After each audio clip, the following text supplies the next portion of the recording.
Hi friends, welcome to Kalyan film info. Young talented and dynamic hero అయిన నితిన్ గారు కొంత gap ఇచ్చి లేట్ గా వచ్చిన లేటెస్ట్ గా వచ్చాను అనే మార్క్ ని సెట్ చేసుకొని ఎక్స్ట్రా ఆర్డినరీ మూవీతో ఎక్స్ట్రాడినరీ హిట్ ని అందుకొని ఆడియన్స్ ని మెప్పించాడు. ఇక ప్రస్తుతానికి రాబిన్ హుడ్ అనే మూవీలో హీరోగా వెంకీ కుడుములా గారి డైరెక్షన్ లో వస్తున్న మూవీ మనందరికీ తెలిసిందే. ఇక వీళ్ళిద్దరు కాంబినేషన్ పక్కన పెడితే ప్రస్తుతానికి లేటెస్ట్ గా అందిన అప్డేట్ ఏంటంటే ఈ రోజు నితిన్ గారి బర్త్డే సందర్భంగా ఈ రోజు ఉదయం 9 గంటలకి వేణు శ్రీరామ్ గారి దర్శకత్వంలో ఒక ఫ్యామిలీ ఎంటర్టైనర్ మూవీకి సంబంధించి ఒక లేటెస్ట్ అప్డేట్ అయితే రావడం జరిగింది. ఇక ఈ లేటెస్ట్ అప్డేట్ ని మూవీ టీం ఒక అదిరిపోయే పోస్టర్ ద్వారా ఫస్ట్ లుక్ తో పాటు మూవీ టైటిల్ కూడా అనౌన్స్ చేశారు. ఇక ఈ మూవీ టైటిల్ తమ్ముడు అని ఈ పోస్టర్ ద్వారా అనౌన్స్ చేయగా నితిన్ గారి ఫస్ట్ లుక్ విషయానికి వస్తే ఈ పోస్టర్ లో నితిన్ గారు ఒక బస్సు పైన కూర్చొని చేతిలో ఈట పట్టుకొని ఉండడం మనం గమనించవచ్చు. అయితే ఈ బస్సుని నడపడం ఒక గిరిజన మహిళ అని మనం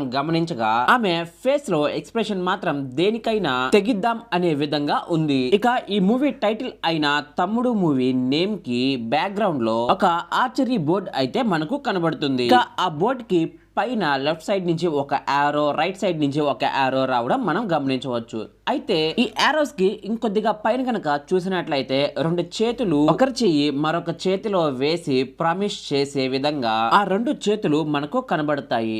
అయితే నేను గమనించిన ఇంకొక డీటెయిల్ ఏంటంటే కింద చెయ్యి అబ్బాయిది కాగా పైన ఉండే చెయ్యి మాత్రం ఒక లేడీదయ్యి ఉండవచ్చు. ఇకపోతే నా గెస్ ప్రకారం అన్నా తమ్ముళ్ళ మధ్య జరిగే ఒక ఫ్యామిలీ ఎంటర్టైనర్ గా అలానే నితిన్ గారు ఈ మూవీలో ఆర్చరీ ప్లేయర్ అయి ఉండొచ్చు. ఇక ఈ మూవీకి ఈ టైటిల్ ని బేస్ చేసుకొని తమ్ముడు మూవీలో పవన్ కళ్యాణ్ గారు ఎలా అయితే తన ఫ్యామిలీకి కిక్ బాక్సింగ్ లో విన్ అయ్యి దగ్గర అవుతారో నితిన్ గారి మూవీలో కూడా ఈ ఆర్చరీ గేమ్ వల్లనే తన ఫ్యామిలీకి దగ్గర అవుతారు అని అనిపిస్తుంది. ఇకపోతే ఈ మూవీ డైరెక్టర్ అయిన వేణు శ్రీరామ్ గారు ఈ ఫస్ట్ లుక్ పోస్టర్ లోనే ఇంత డీటెయిల్స్ ఇచ్చారు అంటే ఇంకా మూవీలో ఎన్ని ట్విస్ట్లు ఉంటాయో ఆలోచించాల్సిందే. ఓకే ఫ్రెండ్స్, ఈ వీడియో ఎలా అనిపించిందో కామెంట్ చేయండి ఫ్రెండ్స్. ఈ వీడియో కనుక మీకు నచ్చినట్లయితే ఖచ్చితంగా లైక్ చేయండి, అలానే మీ ఫ్రెండ్స్ అండ్ ఫ్యామిలీ మెంబర్స్ కి షేర్ చేయండి ఫ్రెండ్స్. ఇలాంటి లేటెస్ట్ మూవీ అప్డేట్స్ మీ మొబైల్ కి నోటిఫికేషన్ ద్వారా రావాలి అంటే మన ఛానల్ ని తప్పకుండా సబ్స్క్రైబ్ చేసుకోండి.